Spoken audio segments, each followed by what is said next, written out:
Oh, this is CG Ruthless Sports. I will be brutally honest. Ain't nothing but being brutally honest. Coming at you with another video.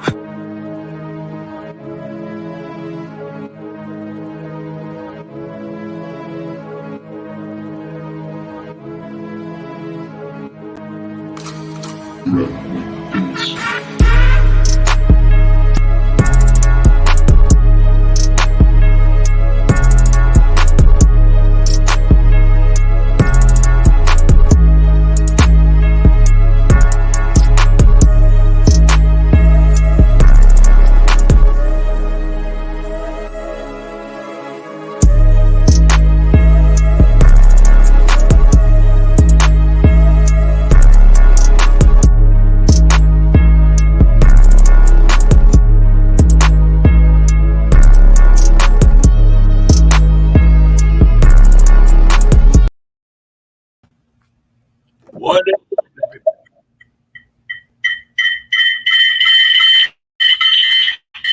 All right. Hold up.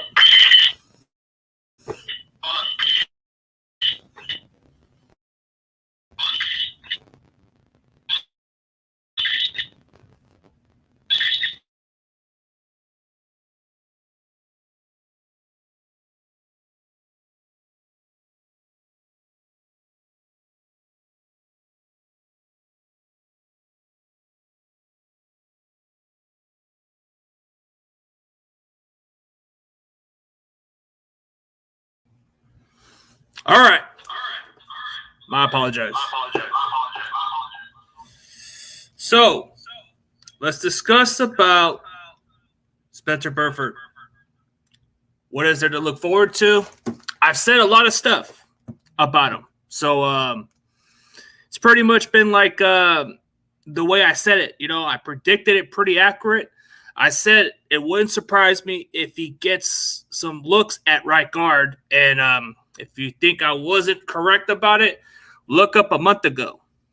Because that's where I said he could easily be penciled a starter at right guard. And a lot of stuff has kind of been like pretty much like accurate according to what I was saying. So when I did a lot of my homework, I just liked his traits a little bit better. I was pretty high on Marquise Hayes because of the Oklahoma connection, but I started looking more into the 49ers, like what they like. And I came away with guys like Spencer Burford and Jason Poe, which they fit the traits. And that's how you know that they're pretty quality. So it's not, I mean, it's a surprise for some people, but I already said it earlier that he could easily be the starter on opening day. And hopefully I'm right about it because he's already getting some good looks with the first team. So it's a good positive sign. So when you look at the way he plays at a good level. So there's a lot to like about him. Like the fact that he's good, he's very, very quick on his he's quick on learning and he gets better with it. So this is exactly what I've been seeing, and I'm very impressed with it. You know, he's going to have his moments. But when you look at the fact that he's actually getting some looks on the first team, it speaks volume. It really speaks volume. So I'm looking at 49ers Rep Zone, and this is what they're coming away with. So when Shanahan put it like this, he spoke very highly of him, and if you watch the press conference, he's very impressed with the kid. So he believes he has a chance to be a starter. So him actually getting a start at training camp is just a good sign. They would have thought maybe Brunskill could have got a chance to play those reps, or maybe Jalen Moore, but a lot to do with the fact that McGlinchey didn't show up because of an injury, and I don't think he was able to be clear to do any stuff like that. So that's what it was. So when you look into it, Brunskill was only just playing backup role for the center spot, and I think him and Brendo are going to compete for it. It wouldn't be a shocker if Jason Poe and Donovan West compete for that spot too, but it's pretty much open competition. The only one that doesn't seem as much as an open competition is Aaron Banks at that left guard spot. because I already think they already given the keys to the kid. So I think they're very high on Aaron Banks. So center spot is pretty open. Right guard spot, very open. So you look at that spot, it's definitely it's anybody's guess. So when we look at it, who knows? Who knows? But if you guys hear any better of the quality, I apologize for the difficulty because I was trying to get the intro on and I couldn't scroll down with my laptop because I don't know how hard it is to scroll on a laptop. It really gets me frustrated about that part. But the point is, when you look at it, it comes away with versatility. So for anybody else who's got any questions about Spencer Burford, leave me a question and do what you got to do. And for those who haven't subscribed my backup channel, I much appreciate it. I want to get 100 subscribers. The goal is to get 1,000 maybe by the end of the season. That'd be great. But we'll take it step by step. So the goal for this channel, for the network, is just to do some interviews, promote, update 49ers news here and there. That's about it. Yeah, it does. Positions are open. Yeah, they are open. I just think those are the only two spots open right now. I don't know too highly of Aaron Banks, but they really like him. So I think that spot is settled for him. It's just the center and right guard position is pretty wide open. And Shanahan said it that it's pretty much an open competition. It's a very open competition between the right guard spot because you have Jalen Moore and potentially Daniel Brentskill going back at that spot too. So it's kind of like, Shanahan says he's got a shot, so he's got a chance. So he's looking okay. Nothing spectacular, but he's all right. He's all right. And that's all we got to look at, That's the bright side. At least we're getting some young guys some chances, I like this way how Shanahan does the approaches now. Before that, you would have to be a veteran to get these starting roles. But if a guy like Spencer Burford can come right off the bat and be a starter from day one on the season opener, then that changes the way how Shanahan approaches stuff these days. Because if he values offensive linemen, he usually values veterans more than anybody else or somebody he's worked with in the past. So you got to have some great connections to be on this roster with him. You got to be able to fit those molds. So when you look at it that way, it does change the way you look at it. Roster with them, you got to be able to fit those molds. So when you look at it that way, it does change the way you look at it. Roster.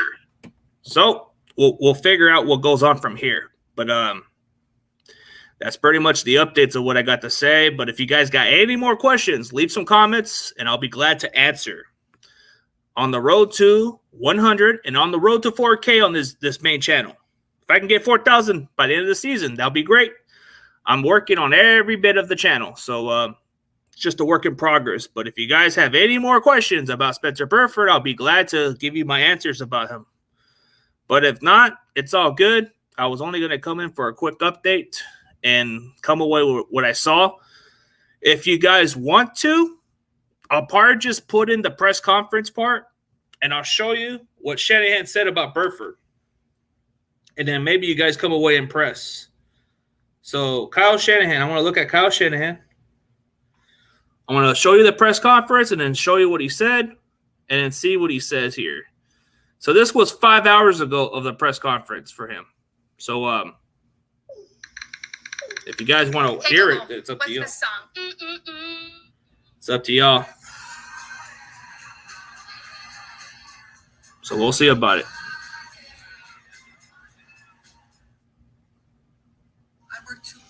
Let me just show you guys what he said about Burford. Yeah, there's still a bunch of practice left, so Aaron Banks still have time to improve. Yep. Yeah, he does. But they're giving him the starting role, so that's pretty much it. I mean, I would rather have somebody earn the starting job, if anything else. You got to earn it. But if you're just going to hand the keys to a guy like Aaron Banks and you're very high on him, then I guess you don't have to worry about doing that type of stuff right now. But it's pretty much all I got to say. there ain't much to say. There ain't much people watching, so maybe I'll do it another day when I get about maybe 12 to 20 people here. Doesn't seem entertaining when I have very little people here. But that's all I gotta tell you. I feel like he's gonna come off right off the bat and maybe become our starter from day one, and then you get some solid backups here and there. Shanahan says he's still got a long ways to go, which is a challenging part for his offense. You have to be able to move and be very athletic and have that type of traits that he looks for. Because when you play offensive lineman under Kyle Shanahan, you have to be very athletic. You have to be able to move. You got to be able to pull quick. You got to have those athletic traits.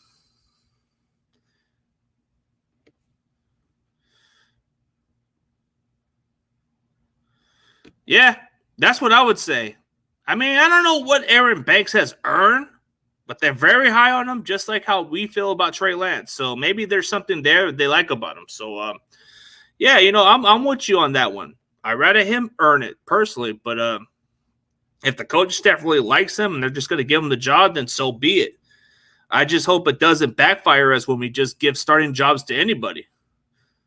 Yeah, I want Spencer Burford to end up as a starter. Yeah, I do too. Because if he ends up being a starter, I would at least have some understanding of what the team looks for. So now when I do my research more on guys like Burford, at least I would know what offensive lineman I could consider interviewing like in the next year's offseason and see who fits 49ers traits. Maybe I'll start looking more into wide receivers who fit us. Maybe I'll look more into like athletic linebackers who would fit the traits, or secondary cornerbacks who would fit our system, safeties maybe. I get a better understanding. So when you look at the traits of our offensive linemen, it has to do with playing guard and tackle or center and guard. You got to have versatility for this to fit in under Shanahan. So that's what makes the difference. So now that the more you start to understand how Shanahan runs an offense, you have to look at who fits the mold better. For running backs, he usually likes those quick, athletic running backs, but they never stay healthy. But now he's looking to get one of those physical power backs, the ones who close out games. I didn't see this coming when they got Ty Davis-Price. I didn't see it coming. I didn't even see much about him coming off the radar. But the more I start watching him, it's a different kind of running back that we've been wanting for quite some time.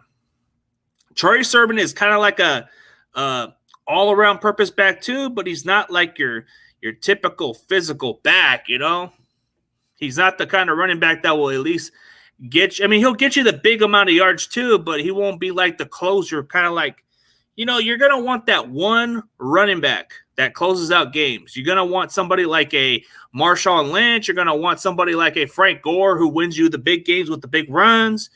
You're going to want somebody like a Dalvin Cook if he can stay healthy. You're going to want a guy like you want a Derrick Henry. You want a quick, fast Derrick Henry version. You want a guy who closes out games and wins you those fourth quarter games in the playoffs and wins you Super Bowls at the end of the day. And if you get those kind of running backs that closes out the games and you move the chains and you kill the clock and you come away as the Super Bowl champions, that's what you look for. You look for those kind of traits. You look for a running back who can take all the beating, who can be your every down back, who can consistently give you those big chunk of yards, even if it comes from going for maybe a negative yard to at least a couple of decent big runs, here and there. Or he could be one of the guys that does a great job pass blocking. He could be the guy that gives you those tough 5 yards to get a first down. He'll give you those kind of plays where you're on fourth down and the game's on the line, and all you need is a couple of yards or so to win the game, or to at least be in position to win the game. And you're at fourth down and you want to win this game. You go with a guy like Ty Davis-Price and you close out the game. You get the tough yards. You move the chains. You got a minute left. And then you have a chance to go into good field position to win the game. That's what we're looking for. And then you look at another wide receiver. You look at guys. We've been lacking speedy wide receivers for quite some time. We haven't had one since Marquise Goodwin or Emmanuel Sanders. So when you get that game-changing receiver, kind of like a Danny Gray has, that's what we've been lacking. You get those Deebo Samuel who can do it all. He's a game changer for sure. You get an Ayuk who runs those spectacular routes and kind of builds a nice chemistry with Trey Lance. That's a huge difference. You get a guy in third down conversion like Juwan Jennings. He'll give you those tough yards, and he'll move the chains for you. You get a guy with gadget plays like Ray McLeod. We'll see how that plays off. I mean, but he's going to mostly return kicks, but he'd be a nice gadget player. You get a speedster who stretches the field like Danny Gray. And you get somebody who competes for that sixth spot. That sixth spot would definitely make a difference on this roster. Either if Malik Turner makes it or Marcus Johnson or Tay Barn, whoever earns that sixth spot definitely earns the right to be on the roster. So don't be surprised if if one of those guys that you didn't see coming makes the team. Oh, Tyser Mack also is another guy. People are not even talking about him. We got him undrafted from Pittsburgh, so we don't know. We don't know how he's going to do. But that's what makes preseason so interesting. And then you look at the tight end depths. It really determines on who steps up when Kittle's going to miss time. Tyler Kroft, I've seen what he's done. He's very solid, very decent. He could definitely make a case for the roster spot. Ross Dwelling, he's adequate. He's decent, but he doesn't do much like how you would feel with Kittle. Charlie Warner, just a spectacular blocker, just not a receiving tight end. Just not all that. You look at a guy, Troy Fumagalli, a team player, a guy who will definitely do the dirty work, but I don't know how much of a receiving threat he is, but in college, he looked pretty spectacular from Wisconsin. What's up, Ryan? Fishing Sports. What's up, man? And then you look at, let's see, Jordan Matthews, very athletic. He was a wide receiver, converted to tight end. He's got the athletic traits. We're hoping to get our Darren Waller type player, because you get a lot of these wide receivers who convert from different positions. We're hoping to get that guy, but I don't know if he'll even make the roster because he still has to catch on to that position. He added about 30 pounds of weight. He was a wide receiver from the Eagles. He's kind of been in and out of the roster. Is this the time for him to make the team? We'll see. I do like the position overall. The tight end group is really good. I like it from last year. Secondary looks pretty promising. I like the cornerback depth this year. Last year, I was kind of questioning about it a little bit. Safety depth is probably like, it's all right.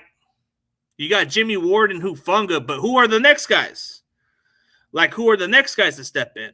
All you have is Tavarius Moore, who's pretty quick, but kind of misses on his angles a little bit. He's coming off an injury. George Odom, it's just a special teamers, nothing else. I don't know. He's just a good special teamers. And then you look at the rest of our secondaries. You have Travarius Ward, we paid pretty high. He doesn't get much targets his direction, which is good. Manuel Mosley, he's very up and coming, good cornerback for this team. Jason Verrett, when healthy, he's really good. He's a difference maker. Let's see. Avery Thomas, he's a decent corner. Nothing special, but he's all right. And then you got guys we just drafted. Samuel Womack. He's pretty much projected to play nickel for us. We got him in the 5th round from Toledo. Let's see. Darquez Denard. I'm hearing a lot of buzz about him potentially being our nickel. I don't know what's going on, but he's kind of making a case for that spot. So that's kind of like a head-scratching thing because, we don't know what he's all about. We just know he's been around the Bengals and quite a few other teams. So he's kind of been a journeyman at this point, but he might make a case for a starting spot. And then you got guys like Dante Johnson. I don't know why he's still here. He still comes around. It's ridiculous, but he still makes a case to make the team. You have Tyreek Castro-Fields, who is maybe a Dante Johnson replacement. Quatrez Knight. See? Quatrez Knight. How can I forget about this guy? And I know Moses is going to get on my case. He's going to give me some heat for that. And that's fine. Quatrez Knight. Let's speak about Quatrez Knight. This guy comes undrafted, right? Comes from UCLA. Comes from a couple of different schools. He comes from 3 different colleges and transfers. I think he was originally went to Maryland and some other colleges. and then he went to UCLA. So he's technically like a 24 or 25-year-old rookie right now. But he has a case to maybe make the team because of versatility. Maybe he could play a little safety too. So since everybody's bringing up this guy's name, Quantrez Knight, let's give it a spotlight for Quantrez Knight. What makes Quantrez Knight a guy who can make the roster? Versatility. You want to have a guy who can play the slot, play the outside, and play some safety right there, which that's something that Quantrez Knight plays at. He plays that position. So he's kind of like your poor man's Jimmy Ward. He could do everything for the team. So that's what you look at. You'll see. There's just a lot of – it's just tough, man. We have a lot of cornerback depth. That's the interesting part is these guys, we got some depth, and in our defensive lineman, it's pretty damn stacked. There's a lot of hungry players on our roster, and it's going to be hard to keep them. So, Leon O'Neal, see, that's another guy. We got Leon O'Neal. And this is a guy who's probably going to play strong safety because when I did a lot of my research, you just brought up Leon O'Neal. And Leon O'Neal, I was about to get to him until you brought it up. Quantrez Knight, how could I forget about him? Because Moses will get on me on that one. So I was talking about Quantrez Knight and what he can do for our defense. He can definitely be a capable backup who can step in as a starter. Maybe he becomes our nickel, so we'll see. But Leon O'Neal, he's kind of making a case to make a roster as a special teamers and maybe potentially be our strong safety in the near future, so we'll see. But at the moment, we got Hufanga, so I think we're good. But Leon O'Neal is pretty intriguing. Comes from Texas. Got some solid ball hawk skills. Not quick. That's where they question Leon O'Neal's football talent. They say he's got the ball hawk, he's got the instincts, but doesn't have that quick speed, which I think is overrated. I think it's very overrated to even think of it that way. Like Hufanga, he could have easily been drafted higher if nobody didn't give a shit about a 40 time. Seriously, who cares about a 40 time? Deshaun Golston ran a 4.6, and he was a 2-time All-Pro at that free safety spot. So I just think 40 time to me is overrated. Haven't heard much about undrafted Taylor Hawkins. Yeah, me either. Hey, CG, how's it going? Watching Star Wars Return of the Jedi, Enter Escapes, and what's new?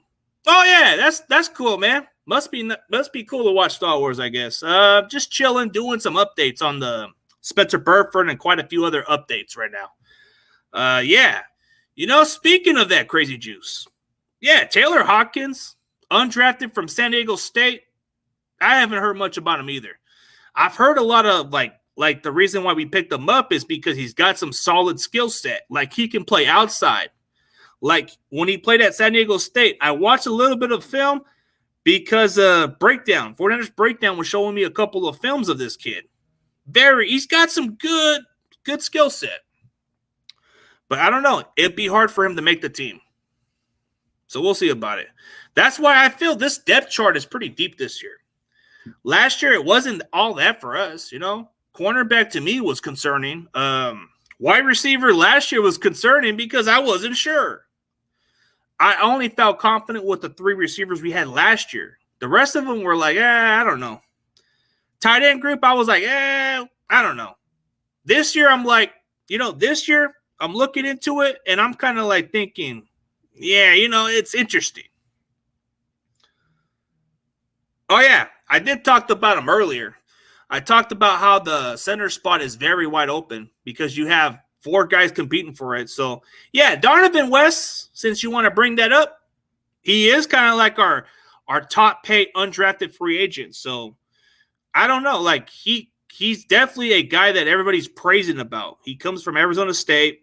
Herman Edwards is talking great things about this guy's he's very young. He's 21 years old. If not for the injuries, this kid would have easily been a 3rd round or maybe 2nd round. This guy was a top 3 center in the draft, and he comes undrafted. That's a steal. But the question is how are we going to keep this guy on the roster? Because our roster does require having guys to, the maximum, I think we're only supposed to keep about maybe 8 to 9 offensive linemen, so that might be hard to keep a guy like Donovan West. And that can be scary because if we cut him, another team could just pick him up and put him on their active roster or something. And that's not what we need to do, but sometimes you got to take those chances to hope that you can scoop him on the practice squad. But, hey, maybe he makes the team. So we'll see, because we paid him pretty highly. I think he's guaranteed $100,000, guaranteed. Signed as an undrafted free agent, a 3-year deal. He's guaranteed. He's pretty much got a high guaranteed dollars from being undrafted, so that means we're very high on this kid. So we'll see. But that's another guy I like, is him, Jason Poe. Hey, I can go on with Jason Poe also. I think he's one of the most underrated undrafted signings. You can have him at center, guard. Hey, you can use him on certain plays. You can use him in the goal line plays. He can play some fullback. This guy is something special. If nobody's ever heard of Jason Poe, man, you guys are out of your mind. That guy's a beast. Straight up beast, man. That dude, yeah.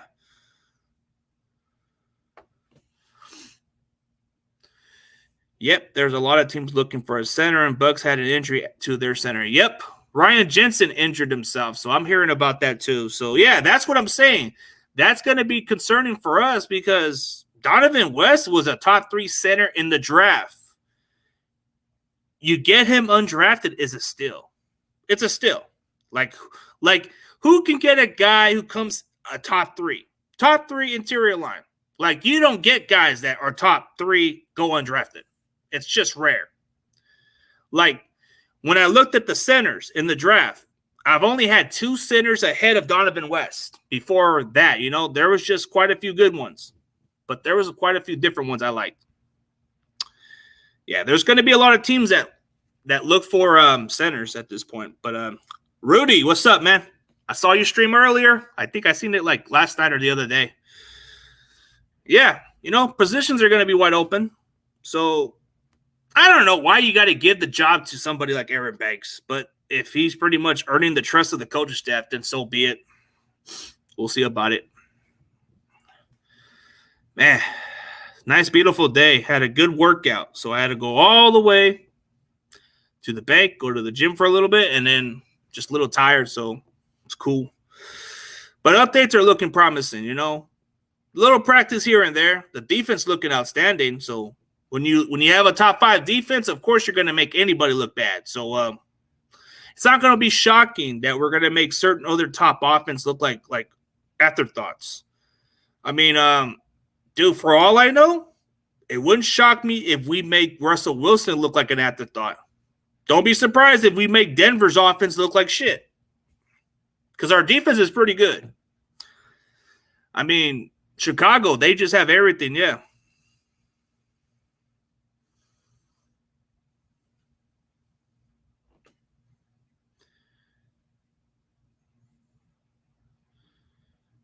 Nah, he didn't do nothing bad, dude.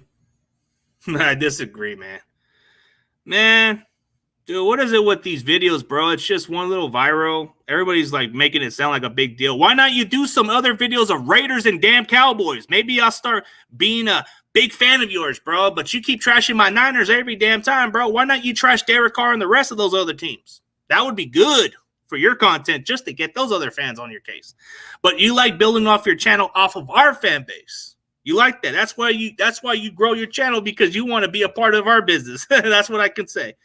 Yeah, all right, let's see. I heard Cards should have signed West or his teammate Kellen, especially Hudson retires. I thought he didn't retire because I've heard that he actually returned.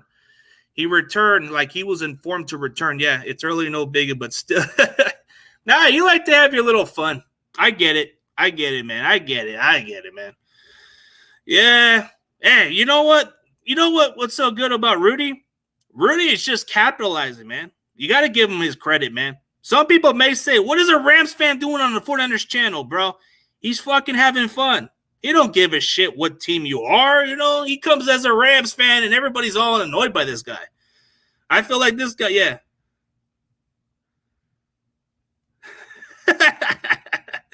Yeah. Oh, yeah, okay, no, Hudson didn't retire, but because he was flirting with that worried the Cardinals. Yep, it did. It gave him some ideas,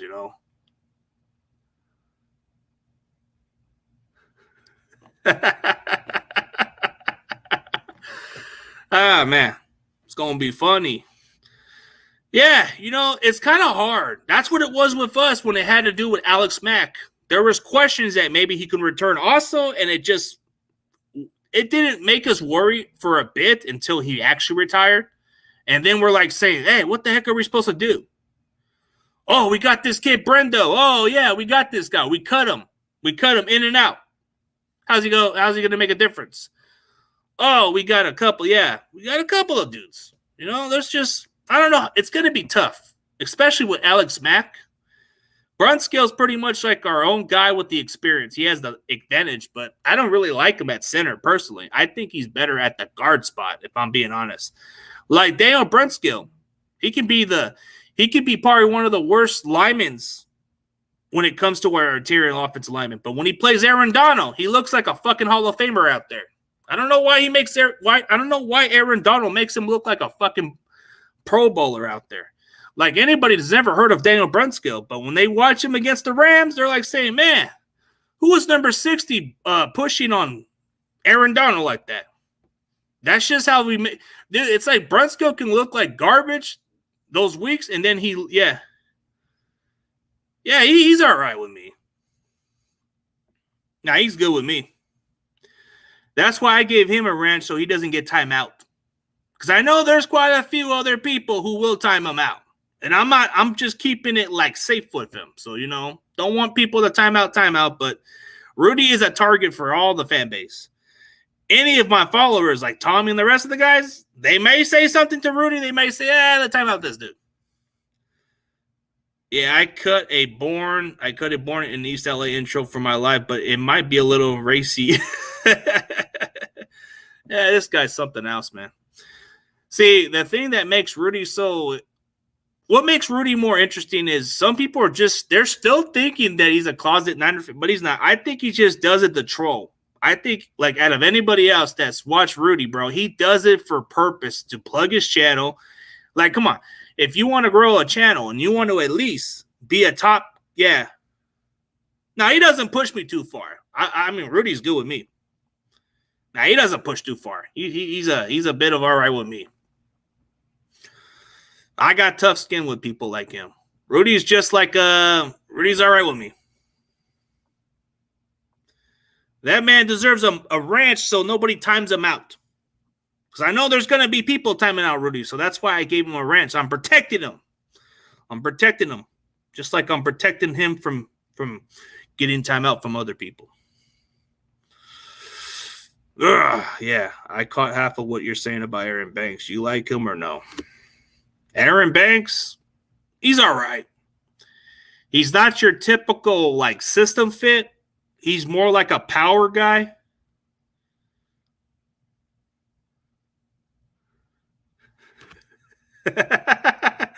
Nah, I mean, see, I'm okay with Rudy.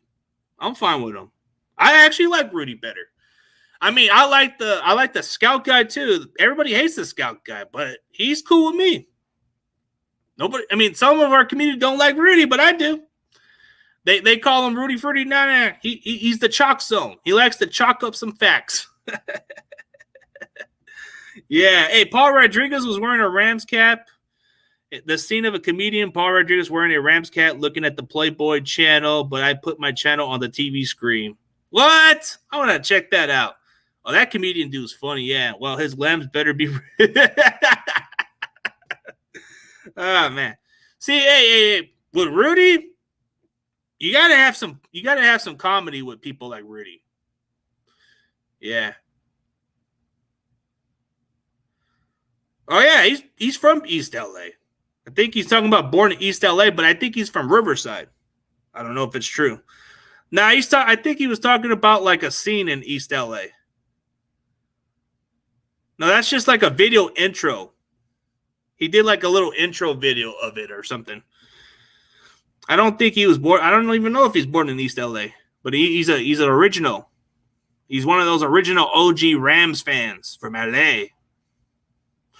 Those are the guys you can't take away. Yeah. This guy's like I've said it from time to time. This guy is the Danny Trejo of the Rams content creator. And if you don't believe me, look at his damn hair. He looks like He looks like he could be what's that dude? Forget the damn movie, but he always comes up with the fucking Yep, see? I know him. But I'm not doxing it. I just said that's where he comes from, but he's like the Danny Trejo of a freaking Rams content creator, bro. Like, I get it, man. Rams are not quite a big content market, but you only have Jake Alabogan and quite a few other guys. You have maybe 6 top of your content creators. Yeah, there you go. He's like the machete. Yeah, see? Rudy is like the machete. He gives us a little bit of comedy, and then he gives us a little bit of a pain in the ass. A little bit. Northeast LA! Nah, but see? Yeah, I guess you can say Rudy is kind of like the machete. He could be a little funny, and then he can be a little pain in the ass. But he's all right with me. I don't know, man. Anytime Rudy comes in the chat, bro, I have a good time with this guy. But we'll see, man. We'll see. Maybe this coming season, when we play the Rams, I'm going to send you an invitation, Rudy, and you let me know if you're available. We'll definitely discuss some more football. From dusk till dawn. Nah, if you see Rudy, bro, look at his freaking facial look, his hair. He looks like freaking Danny Trejo with a freaking machete look. Like you can just take off the damn. And this guy's funny, man. All right, man. I'm going to call it a day. But, hey, that's all I had to say. Got bored. Unless you guys got more to talk about, then I don't got much to say. But I definitely appreciate you guys coming into the chat, especially Grandizer and then Rudy, yeah. Do you like Spencer Burford? He can tackle too. Of course I do. Of course I like Spencer Burford.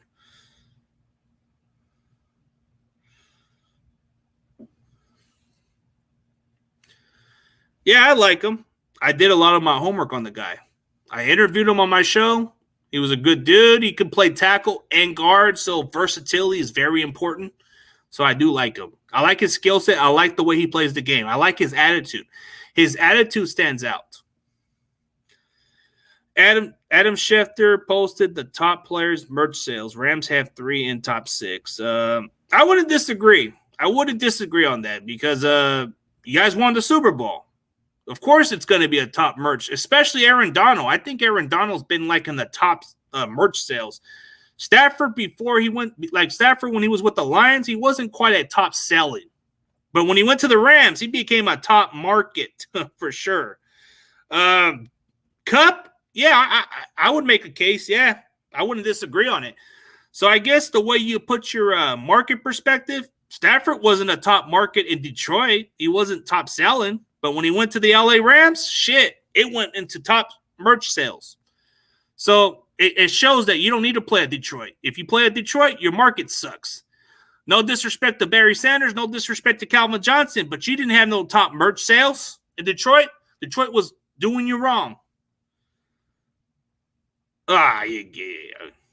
Otra vez, man. What the? And what's next? A lot of Rams merch in Las Vegas and freaking Dallas too? Is that what's going to happen? Are we going to have a lot of Ramblies all over the damn states? I mean, we'll see. Yes, versatile. Yep. Kittle's kind of been a top sell for a while. Trey's kind of up and coming, so we'll see.